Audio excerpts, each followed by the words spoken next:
Hello, and welcome back to episode 2 of Veridian County, our new city here in City Skylines 2.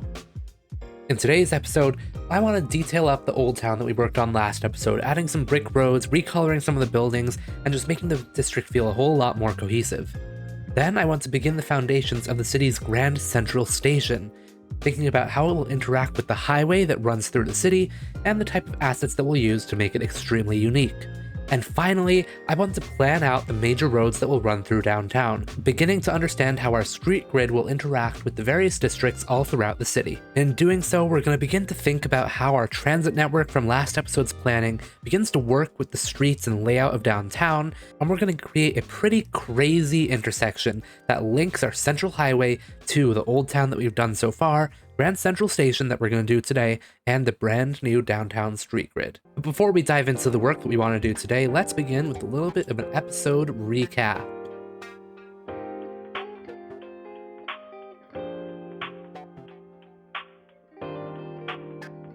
I'm really excited to see how this county can grow and develop, and it seems like all of you are too. In the last episode, we spent a fair bit of time just trying to figure out what map to play on.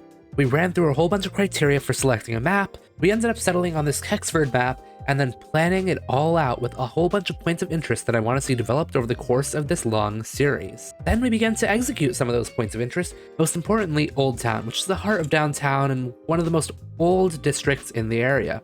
Filled with tons of brick buildings, a lot of it are in the northeast style, and a harbor that brought the first settlers of this land to shore. Old Town is this wonderful, bustling, and very organic district of downtown that's a little bit shorter, doesn't have any high rises, and is just filled with this wonderful historic character. Then we did a little bit of surrounding infrastructure development, placing down some of the services that we need to power the city, including water towers, power, and garbage, and filling out a lot of the low-lying areas by the water with sprawling swaths of farmland to power our city and fill up the map tiles with some beautiful, beautiful surroundings. In today's episode, I want to continue what we started last episode and do a little bit more work on this old town. I'm not exactly satisfied with how this old town is looking right now. While I think we selected many of the right assets for the area, a lot of which feel old, historic, and really fit the low-rise character of the neighborhood, I don't think that the whole build feels cohesive quite yet. The roads are all very clean and modern, and we have some very odd colors on some of these buildings, like this pink we've got in this building right in front of us, the red that you see on some of these townhouses, and just a total lack of consistency with any of our colors throughout this district. In order to polish this district a little bit more, I think it's important to take a look at where my inspiration for this district came from. Starting with Pioneer Square here in Seattle. Pioneer Square is the district of Seattle that was first settled as the settlers came in from the Puget Sound and landed over here. They began to build with these older style brick buildings, a lot of which at this point are somewhat newer because they were originally destroyed by a fire. But the core concept is that this is a really old historic district with, as you can see, very square, old brick buildings, generally older building styles. There's a couple of newer things here, but it's right on the water, right by the big ferry terminal, and very historic overall. It's still a really big part of downtown. Downtown Seattle has 4 main train stops. You have Westlake, Symphony, Pioneer Square, and then Chinatown International District. You can begin to see the similarities with my city of Lemuria. The ideas for a Chinatown International District type of thing, my version of Pioneer Square, which is called Old Town, and then the couple of stops for the main downtown area. But Pioneer Square is not the main place that I got my inspiration from, nor is this, which is Old Port in Portland, Maine. You can see a little bit more of the similarity with the name, but really what I was looking for is just this whole district character. You can see this is also right on the water with a whole bunch of wharfs and piers, but all these buildings are just such beautiful brick with consistent architectural style, beautiful black roofs, and it just all comes together to form this gorgeous historic district in this slightly less developed but still absolutely beautiful city. Just like in Pioneer Square, there are a few newer buildings, but for the most part there's this really old character with some slightly less gridded streets that still mirror downtown but aren't exactly perfect. Now the main place I got my inspiration from is right here in Boston. This is the north end of Boston, which, as you can see, is also right by a little bit more developed of a downtown, and it's also right on the water with a whole bunch of piers and ports. Just like Pioneer Square in Seattle and Old Port in Portland, Maine, the north end of Boston is mostly brick buildings with these darker roofs that really form a historic character. But what I took the most inspiration from over here are the ways that the streets interact with one another. You have a couple of more major streets that really connect up with the rest of downtown, but besides those main streets, you have a whole lot of smaller, very narrow little alleys that the buildings are just built right up to. If we take a look at the street view over here, you can see that these are mostly shorter buildings, all built out of very similar colors of brick or old style material, although there are some slight differences in the shades of brick, mostly because of how they've worn down over time, and maybe even some different sources of the brick as the time periods wore on. This area also has some gorgeous brick plazas, a bunch of trees just scattered about wherever it makes sense. There's a whole bunch of parking still, which I think is important to consider in a district like this if you're really looking for accuracy. And overall, this all comes together to make this gorgeous, again, historic district that just fits right into the city but still feels super unique. One of the areas that I actually took very, very direct inspiration for my old town in from this north end is this wharf right here, where you can see one of the roads comes in from the main street, comes out onto the wharf with a little bit of a roundabout, and then has two of these new buildings, which in this case they're hotels, but in my case they're more residential buildings that are just mostly made out of brick and still have a lot of the old character, but they're new buildings with these gorgeous brick plazas and a harbor walk all around them. Coming back to my old town here in City Skylines 2, you can see how my district stacks up. Here's that thing that I had told you about that was pretty well copied from the Boston version, where you got this roundabout that comes off of a major road right onto the piers. You got your buildings at a couple of different angles, and they're historic but still somewhat modernized, now converted into apartments, and you've got this gorgeous waterfront walk all around them. You can also see that while I have the foundations for a nice old town over here, it's not quite there. I have a whole bunch of brick buildings, the scale is all right, the street grid kind of works out, it's not quite gridded, but it has a little bit of character to it, and there's a lot of buildings that are just tightly squeezed against these more narrow alleys. It works, there's a good amount of trees, everything is kind of working overall, but I'm still not happy with it. It's not the same level of district character as Pioneer Square or Old Port or the North End in Boston. To mitigate this, I think I'm going to work block by block.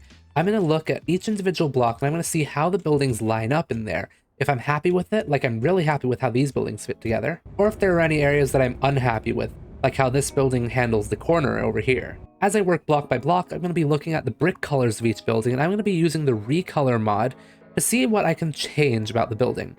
For example, over here, I think if I play with these colors a little bit more, I should be able to eliminate the pinkish appeal from this area and make it a little bit more brick-like.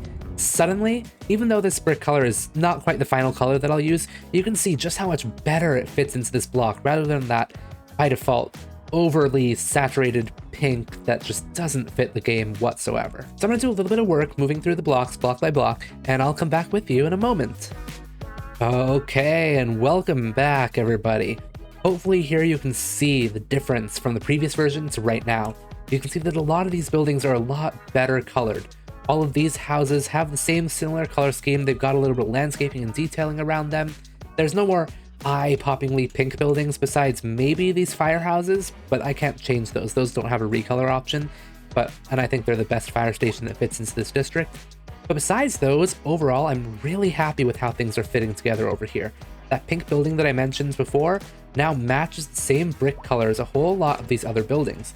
And you can begin to imagine the builders of this neighborhood had some sort of brick source that was a little bit more local to them. Whether it was the farms, the mountains in the distance, or maybe they were importing it from the nearby communities or nearby other cities. They're still having more consistency in the sourcing of the bricks, with just slightly different finishes and treatment of them once you get down to it.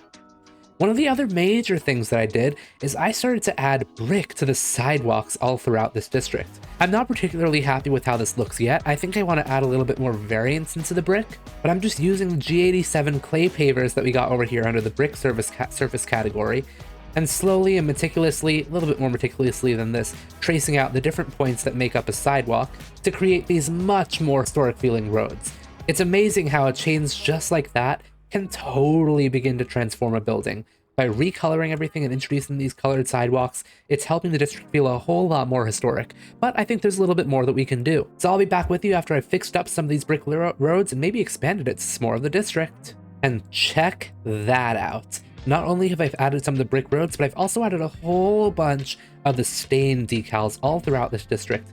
Now you can see there's donut marks all over this parking lot. There's road wear and tear as you enter these intersections over here and all along some of the crossways, especially right around this construction site. This parking lot that's kind of in the middle of everything looks just as abandoned as it really is. There's a whole bunch of stains all over it, and it just feels a lot older. So does these brick roads that I've added in over here. Yes, I put some brick actually on the road surface itself. And I think it looks a little bit weird because you are still seeing all the vanilla painting still seeping through, so it doesn't look amazing, but from above, especially when you're at a little bit more of a distance, you can really get the more historic vibe. Now, in the long run, I do think I want to extend some of these brick sidewalks further throughout the district, but I don't want it everywhere. I do think it makes certain blocks, like these townhouses, just feel that much more unique, and having that level of detail everywhere in the district just might not feel exactly how I want it to. But overall, I am a whole lot happier with how this district is looking now, with all the different trees that I have everywhere, all the buildings recolored, and the sidewalks that we started to add in. One of the other things that I did that I don't know if I've mentioned yet, I recolored our elevated subway station. So now you can see that it's a lot more historic of a color. It's not a shiny, bright green like it is by default, but it's actually something that blends into the rest of the district and feels like it might have been here for a longer time. Now, the last thing that I want to do to really finish off Old Town is to actually fill in these park areas that we got over here. I'm thinking that right through here, I want to add a connector park because that feels like something that would fit this block size. It would add more of a parallel connection between these two entrances, and it would just create a really nice frontage for this beautiful harbor building that we've got right here. I want to have maybe a couple of open plazas all throughout this district, maybe one up here that serves as kind of a market area for all of these, and then maybe some nice seating areas down here since you're closer to the main area and it might not be as green, the main road, and it might not be as lush and green as this connector park I'm hoping will be. Of course, we got to be thinking about some play areas, so maybe back here closer to the school and closer to the hillside and that market area, we'll have some play areas so parents can just let their kids out, run around, and enjoy their time. Right by the train station, I want to have some plazas that kind of mirror the color scheme, so maybe a little bit more brown and worn down, but still some nice open areas to sit as you wait for your train up above. And lastly, I want to add a pretty modern park to this pier over here. This is right by the under construction headquarters, this is right by our gorgeous harbor, and right next to this parking area where the cars might end up parked for a long time as they queue up for these ferries. So I really want this pier to be something special. I don't think I want it to be quite nearly as colorful as I made this diamond park over here. This is a little bit bright, and while I really like how this turned out with the playground and the skate park and the fountain in the middle, I don't think it's something that I want to have everywhere. It doesn't really fit. It feels like a one-of-a-kind, pretty unique thing. So over here, I'm thinking that I might have a ring park right over here, something like this, so that you really get that modern appeal right at the end, and maybe a small plaza, if I can just squeeze that in there somehow, so that it connects up to the ring park. It adds the water feature that I really want, but it still maintains the more squared off look of the rest of the area. And when all is said and done, that looks something like this. Look at that beautiful, beautiful park. You can see that we have the ring park that I was mentioning before, plus one of the plazas that we have in the game. I swapped out a couple of the surfaces on there to this like darker, more woody surface so that you get a little bit more consistency, and then I cleared a bunch of the props and the trees and placed my own so that it feels like a more continuous park. And as promised, I filled out the rest of the parks in the area. You've got your passage park right here, plus a couple of nice open plazas over here. Then you get your more woody, old style plazas right next to the train station, plus a couple of food stalls, market truck area right in the back over here, closer to the hillside and the elementary school, with some play areas for the kids and a nice little open field for them to run around in. I'm really happy with this. Now that we have more of our Old Town developed, it's time for us to begin work on Grand Central Station. Realistically, I don't think Grand Central Station is something that we'll be able to finish fully in today's episode, just because a huge part of it relies on connectivity to the surrounding region. We're going to need to have train and subway depots, we're going to need to have the highway interchanges and everything all connected up so that Grand Central Station can actually serve as the hub that it needs to be. It's something that's going to evolve over the next few episodes, and not something that we can do all at once today. With that said, I think we've got a pretty good shot at starting it today. When we think about our plan for the region, we want Grand Central Station really to go right about here. This is a really low-lying area of the county, and in my mind, this used to originally be a really marshy area. There were floods through here all the time, a lot of wildlife, and it just wasn't a very buildable area. So I think that they would have used some of the infill land from pushing these hills back for the Old Town, and use that infill soil to really fill in some of this marshy district and make the ground a little bit more solid and better to build on. Plus, since train tracks are a little bit better suited for some more unstable soil than, heavy skyscrapers that might sink into the soil or settle over time, I think it's a great location for us to be putting Grand Central. Similar to the real-world Grand Central Station in New York City, I want Lemuria's Grand Central City to be an absolute marvel of engineering and architecture, and I want it to serve as a hub for every form of public transportation that connects the city of Lemuria to the entire rest of Veridian County and beyond through its outside connections. In order to make that dream a reality, we're going to need to have a whole lot of lines running through here. Let's just quickly pull up the maps that we created last episode to really understand what the need for transit in this area is going to be. Understanding that this will be Grand Central, I planned a whole lot of things centered around it.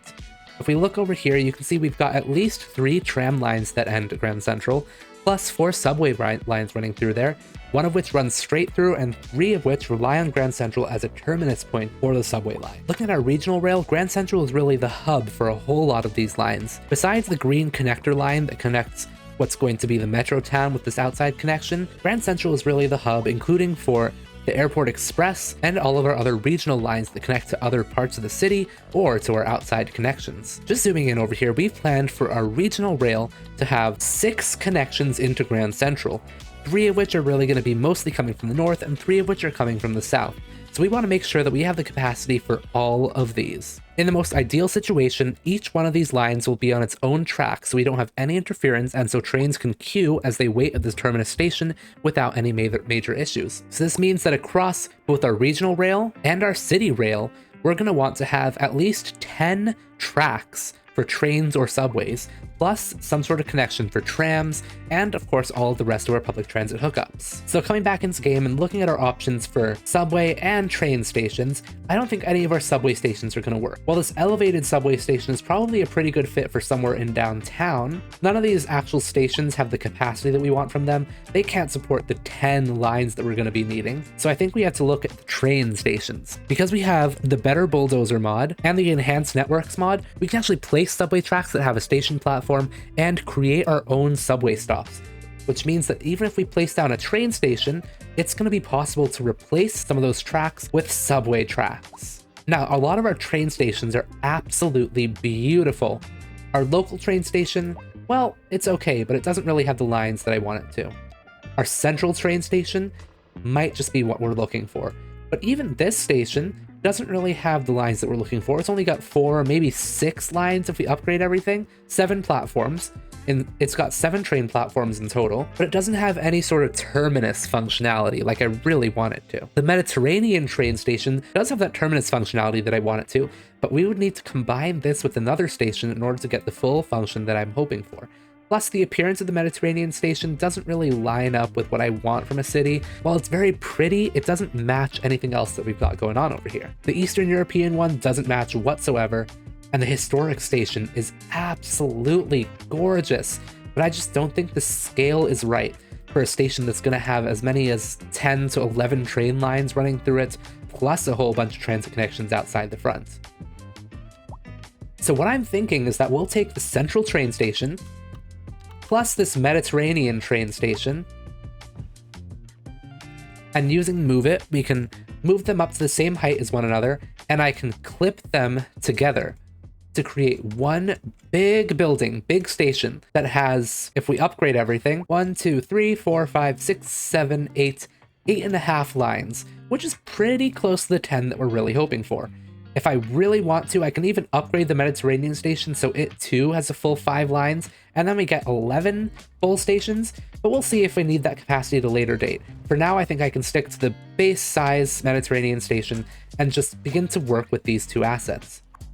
The Mediterranean train station is actually recolorable, so I can actually change up some of these colors so that it begins to match with our Grand Central station a little bit more. But this is not enough for me.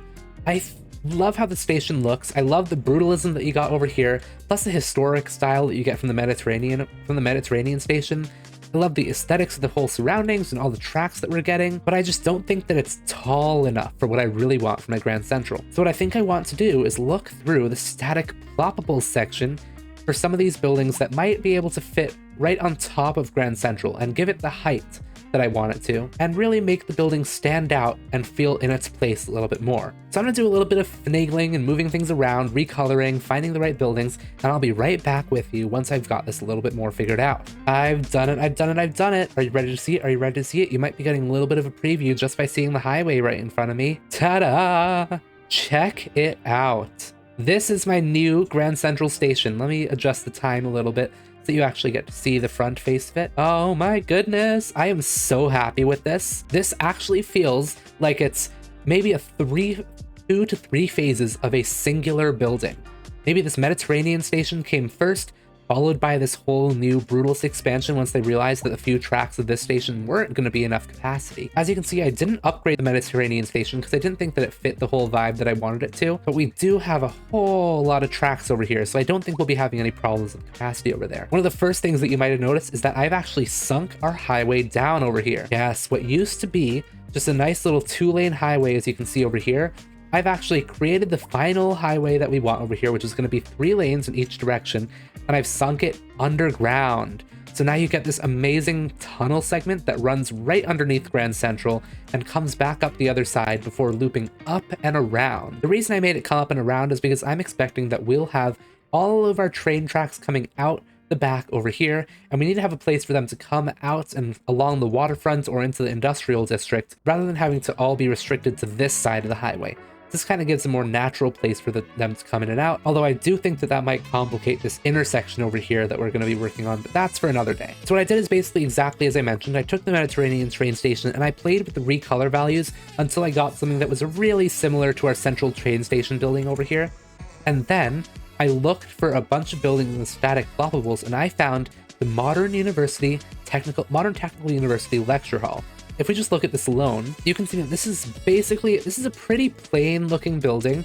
It's just got a little bit of an entry on one side, just some stonework on the other side, but I think it has this really amazing sort of futuristic look to it. So I thought that this building would be the perfect way to mix all 3 of these main assets together. Here we have the Japan Police Headquarters, which isn't a building that I expected myself to use in the city. There's a lot of other police stations, and I don't think the Japanese police headquarters that look kind of like this are exactly what I was going to be planning for right now. So I took the police headquarters and recolored them in a similar way to what I did to the Mediterranean train station.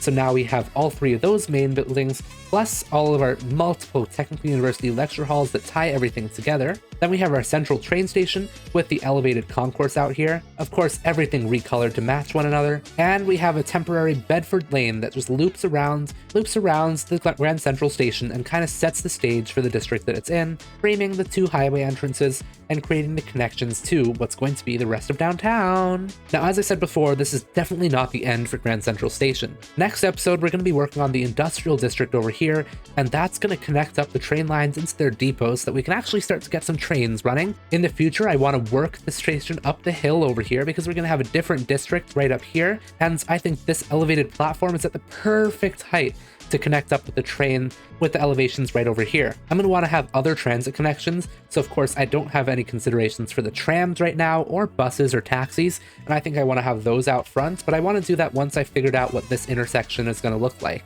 And of course, I want to link everything to downtown because this needs to be connected to the rest of our network. I need to figure out the street grid all around here, and of course I need to connect everything to downtown because this is meant to be serving downtown and the core central business district plus our old town and everything in between. That means starting to think about where all of these different train lines that are actually continuing out this end and not being terminated over here, thinking about where those train lines might end up running, how they connect to the rest of the region, and how our street grid begins to meet up with this Grand Central Station. On that note, it's time to move on to the last portion of today's episode, planning our downtown roads. Now, as we discussed last episode, I'm really thinking that our downtown is going to be mainly along this coastline over here. We have our old town right here and our main road right there, and I really want our downtown to be right here in between the water and this hill. My main goals as I'm planning out downtown are just to draw out the roads pretty basically, figure out where the highway is going to go a little bit more, to create this intersection over here of what's called Pacific Street and our main highway that runs through downtown, and I'm thinking that I might fill in some land over here to create our marina district. As I mentioned last episode, I'm thinking that we'll turn this little inlet over here into some sort of boating marina that's more protected from the waves of the main ocean, but I really think that we could do some fun work with this what seems like a little bit of an odd straight segment over here. I'm thinking that since we're going to be flattening a lot of terrain, especially cutting into this mountain and all that, I'm thinking that we can push this land all the way out and kind of create some sort of a looping station. Oh, my tool is really glitching out right now. But if I can create some sort of a big old loop right here, that'll create a lot more land for us to build our downtown in. That can be this amazing sort of infill project that you see in a lot of cities around the world. It'll be a pretty unique shaped area, and while we'll have piers and marinas all along the rest of downtown, I think this area can be a more self-contained area with a really pronounced quay wall that just sets the scene and sets our skyline for the downtown area. Let's do a little bit of that terraforming right about now. And there we go. Now that we have that terraforming done, you can start to see the idea for downtown. Not only have I straightened out this area, I've added a little bit more depth in all along between the mountain and the highway. I've created this water source over here where the terrain was naturally filling in, so I turned those into a couple of lakes. And I straightened out these segments all along the waterfront. So that means that I should be able to just run a couple of roads, kind of like this, as I make my way through this district. Now this obviously needs to be cleaned up a whole lot more, and I'm going to do that off camera since that's a little bit more time than I think you want to be seeing or watching me do. But if we do all this, I can then take the various nodes of these roads, use Move It to move them all up to the right height, and then use Anarchy to create quay walls all along the water. So that way I can have the water pushing right up against our road, and that'll set the stage for when we eventually begin to draw out the piers all throughout this water. Having these multiple segments of straight roads also lets me create multiple different street grids. I want to have each of these straight grids branch off at a 90 from these straight segments of roadways, while this one I think is going to be newer, so I think I want it to just run north to south, which I can plan using the compass mod that I have installed. That'll let me figure out exactly what north to south looks like and how that fits into a little area like this. Those multiple grids will create some really nice and unique intersections that let us fill in with some more special buildings than we otherwise would be able to. And it'll stop it from just looking like I took the grid to the entire city, ignored the terrain, and just built it out endlessly. This is something that I can then carry off into the distance in different ways, and we can have a little bit more variety in how we handle things all throughout the map. So I'm going to begin to draw out some of these grids, and I'll be right back with you once I've filled out a lot of this downtown area. Oh, I love drawing out roads in this game. This is a lot of fun. And as you can see, there's not quite a consistent grid all throughout the city. You can see right over here what's called Hawthorne Street. Oh, so original, City Skylines. You haven't used that name ever before. Hawthorne Street kind of cuts right at a diagonal from these two segments. You see that I've got all of these roads along here upgrade with the quay wall. So you get this really cool waterfront side. Then you got your main grid that branches out from this portion of, I guess, Mill Street. The naming in this game is really a big problem. You get your main grid that branches out over here, pushes right up to the hill and the lake back here. Then you got Brook Street, which actually has a little bit of a difference. You get some of your main grid continuing because I want to have a park right here. There's this naturally occurring hill right here while the rest of the area is fairly flat, and I think it would be super cool if we turned this hill into some sort of nice forested area with paths staking up through it, and kind of some sort of a centralized-ish park for the area. I know this hill is in itself serving as our main central park, but this little area, I don't know, just could be a little bit nicer than having our development continue on right through it. And we've got a little bit of a hint of the grid that's branching off of Brook Street right before you hit our main loop around. And of course our Marina District has got that grid that's running straight perfectly north to south and east to west right along the cardinal directions. As you can see, I've mostly just used this basic 2-lane road for now. I think I'm going to be upgrading these to the 4-lane roads or any sort of asymmetrical roads or one-ways as needed as I begin to develop the city a little bit more. But just during this initial planning phase, it's helpful to have more of a generic template so I can really understand how my grids fit together. For the most part in the city, I'm using a grid that's 12 units deep by 18 units wide. 12 units deep by 18 units wide. Because even though I'm going to be plopping the buildings, this just feels like roughly the right size for a grid. It's a little bit longer in one direction, which I do like. It lets you create some streets versus avenues. It's just deep enough that I can have multiple buildings back to back, but just shallow enough that when I run something like a highway through it, it doesn't feel like there's a load of waste space from losing that whole grid over there. Speaking of the highway, I've begun to think about how I might handle this main highway that runs through the area. I've already got some thoughts of it as it converts from this local street, runs up through this over the future industrial area and over the train tracks before running under Grand Central.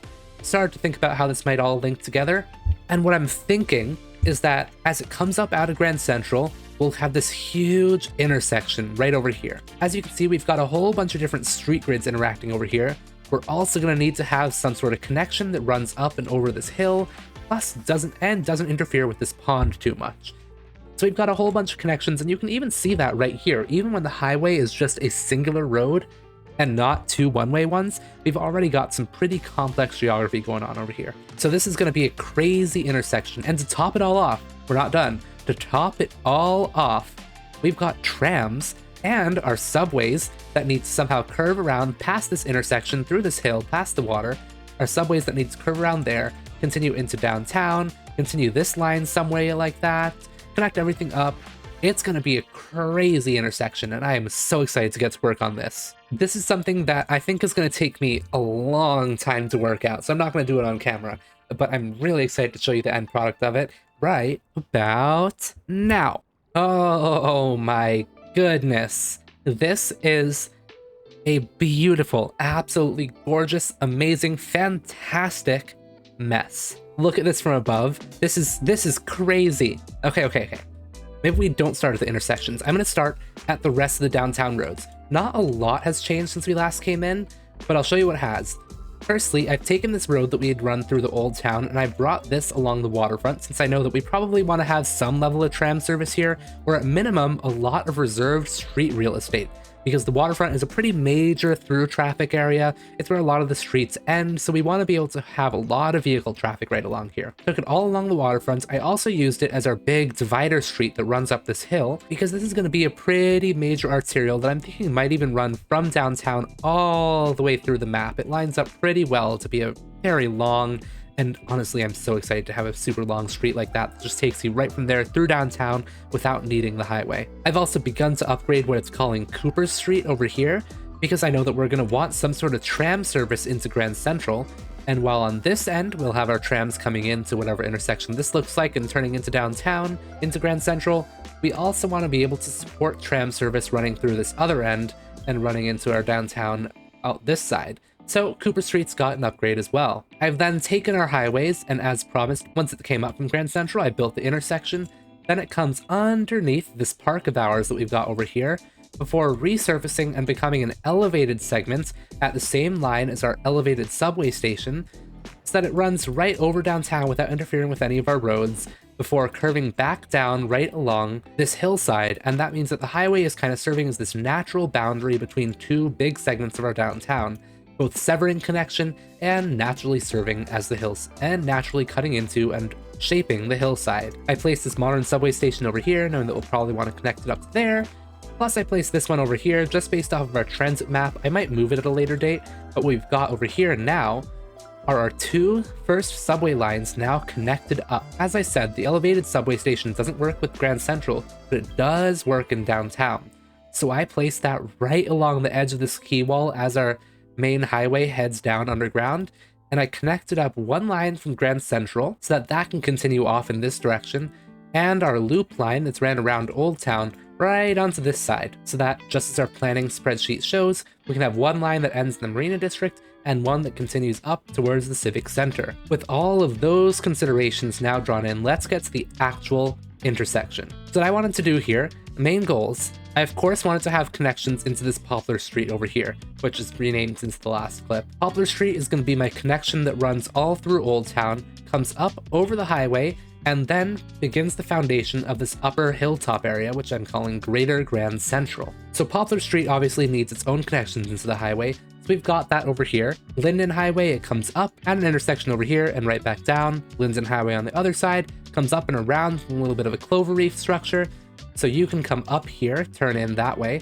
If you're not turning right, then you can come down towards Old Town by following this park low, heading down that way. If you want to enter the highway, you stay on this side and take this route, or if you're entering it from the other way, you take this one. So we've got our more unique movements over here. None of them are conflicting over here, while on this side, there's the potential to be doing some of these left turn movements across the traffic, which is less ideal, but since this is not a highway, it's acceptable. I also wanted to make sure that we were connecting into our local roads. that are not this major arterial, because that's what's really going to take some of the capacity off of this intersection as one of the most major intersections here in downtown. So we've got a couple of connections into Cooper Street. Because Cooper Street runs parallel to the highway, these connections are a little bit more unique. Starting with this one that connects into the, what is this? If I look at my compass, the southish bound Linden Highway. You just got a pretty basic road that hooks into the entrance ramp that's also from Poplar Street. The two connect right over there before entering the highway. To get to Cooper Street, you can start to take this park low,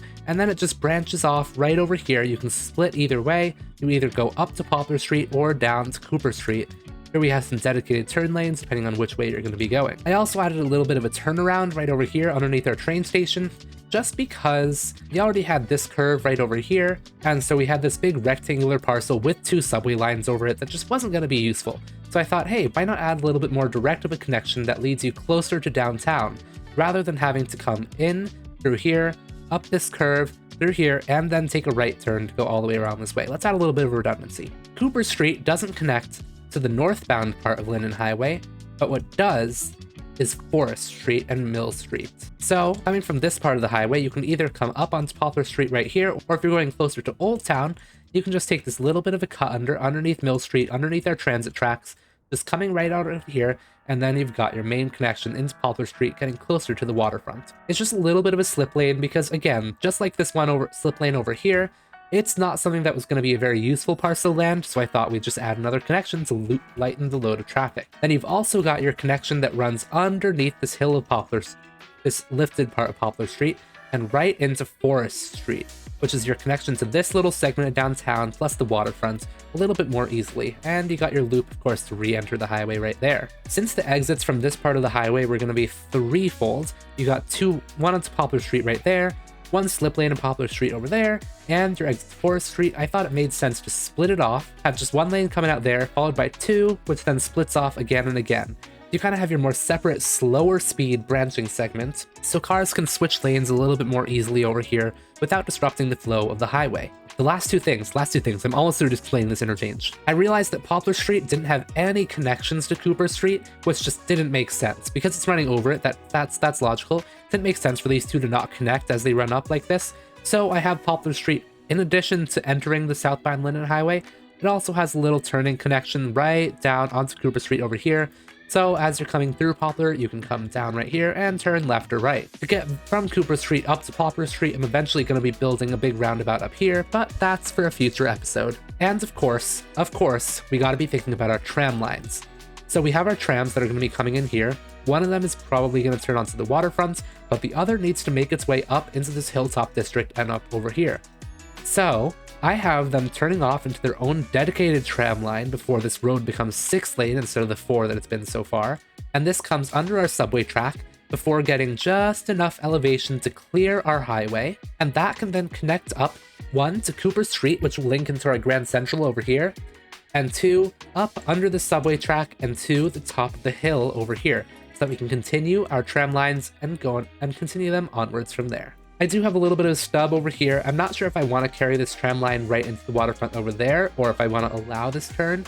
I think I'll probably terminate this stub just like that. It looks a little bit better, it works just the same. But yeah, check it out.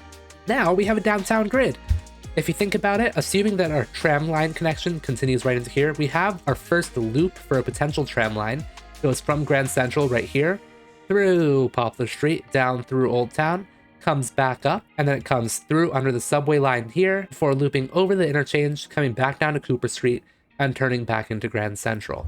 All of these downtown roads are obviously still not done. There's just not enough capacity on a lot of them. A lot of them are still the generic 2-lane roads. We still have to build out the piers, the roads need to be upgraded, our parks need to be developed further. Of course, there's a lot more to do, and I am slightly worried about a lack of depth in some of these areas because there's only, like 2 real blocks for buildings before you hit the hill, or maybe even like half a block here, 1 block, and then half a block there. There's like 2 blocks for buildings, which is not a very deep downtown. I worry that our skyline might feel a little bit shallow. So we might be carving into this hill in a future episode, but for now, I'm pretty happy with this downtown street grid, and that's about it for today's episode. Before we wrap up today's episode, as usual, it's time for some cinematics.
Those were so much better than last episode, I gotta say.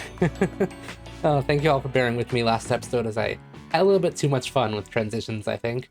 This episode I got them ironed out a little bit more. It's a little bit more reasonable transitions, a little bit more reasonable speed of the video, and oh my goodness, I actually really like doing cinematics like that.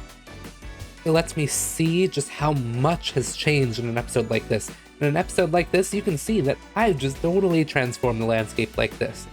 Whether it's that infill portion that we did in the Marina District, this huge, crazy interchange that I promise will eventually fit a lot better into the surroundings. Right now, it looks so weird because it's so unnecessarily dense when it's surrounded by all this open space. But once we fill in that open space a little bit more, we put some buildings there, we've got some actual uses there, the density of that interchange will actually make sense. It'll feel like a good downtown interchange. All of these builds, I'm super happy with them, and I hope that you are too. I've got a lot planned for the next few episodes, and I'm really looking forward to continuing to play and develop the city of Lemuria and Veridian County as a whole. So thank you all for watching, thank you all for joining me on this wonderful new episode. I'm excited for what's coming, so I'll see you in the next episode. Bye-bye!